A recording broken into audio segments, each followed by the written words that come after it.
نادين موظفة منظمة ناجحة بتضحك طول اليوم، لكن لما كانت بترجع البيت أول ما تقفل الباب بتحس كأن في كورة تلج كبيرة قوي من التوتر والمشاعر وقعت فوق دماغها. ولما تسأل نفسها ايه اللي حصل مش بتلاقي سبب واضح. اللي نادين كانت بتعاني منه وناس كتير زينا كده اسمه emotional rebound أو ارتداد المشاعر بعد الضغط.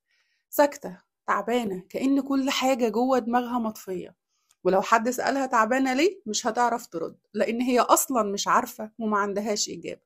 وده اللي هنتكلم فيه النهاردة في برين توكس.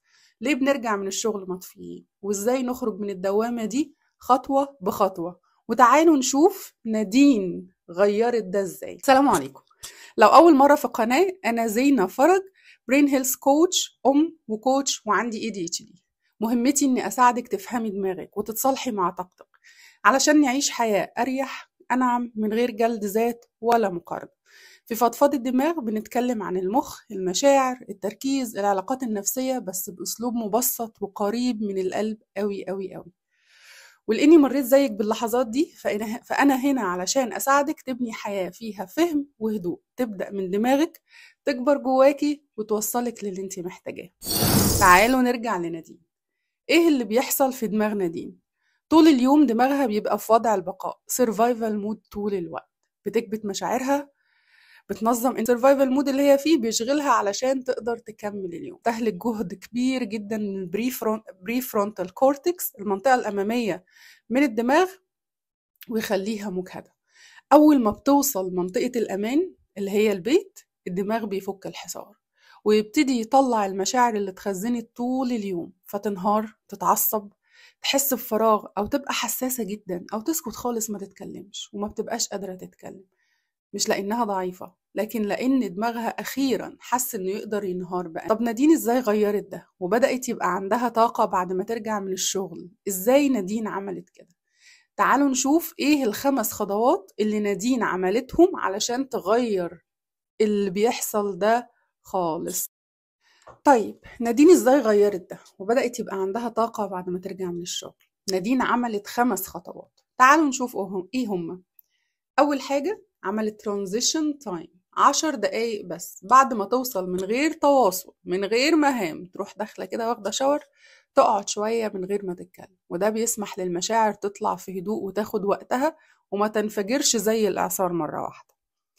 تاني حاجة عملتها بقت تدي اسم لمشاعرها بصوت عالي. يعني ايه؟ دماغنا بيفهم اللغة. فلو قلتي انا حاسة بخنقة مش عارفة سببها، فدماغك هيفهم ان انت حاسة بخنقة، ومش هيترجم ده لاكتئاب ولا انكزايتي ولا اي حاجة تانية.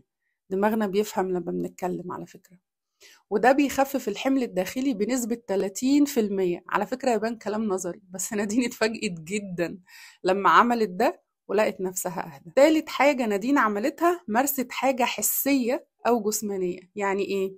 يعني تروح كده تعمل كوباية شاي بالنعناع وتمسكها سخنة شوية في إيديها، أو تروح تتوضى، أو تمشي حافية على الأرض من غير حاجة في رجليها ولا حتى شراب، أو تقفل قبضة إيديها جامد جدا لمدة 40 ثانية وتفتحها بسرعة. طب ده إيه ده؟ إيه ده بيعمل إيه؟ ده بيعمل شوك للمخ، بيرجع المخ للحظة الحاضرة ويفصله عن الانهيار اللي هو كان. طيب إيه رابع حاجة نادين عملتها؟ عملت ديل مهم جدا مع نفسها، إنها مش لازم تتعامل وقتي، مش لازم أرد على كل حاجة دلوقتي، مش لازم ترد على المسج دلوقتي، مش لازم تكون لطيفة مع الكل لو هي حاسة بغير كده. مساحتها النفسية بقت أهم بكتير من توقعات الناس اللي حواليها ومن التوقعات المجتمعية. وانتوا أكيد فاهمين أنا قصدي إيه. خامس خطوة نادين عملتها، عملت قائمة مهمة جدا وسمتها إعادة الشحن. كتبت أكتر 5 حاجات بسيطة بترجع لها طاقتها النفسية، حتى لو حاجات سخيفة، زي إنها مثلا تشرب شاي بالنعناع، تلعب مع أولادها، تملى البانيو مية وتقعد فيه، تتمشى شوية، تروح تجيب قهوة من بره وترجع تشربها. بقت بتنفذ منهم كل يوم حاجة واحدة بس، وده كان بيخليها تقلل جدا الضغط اللي هي موجودة فيه. عايزة أقولك على حاجة مهمة أوي.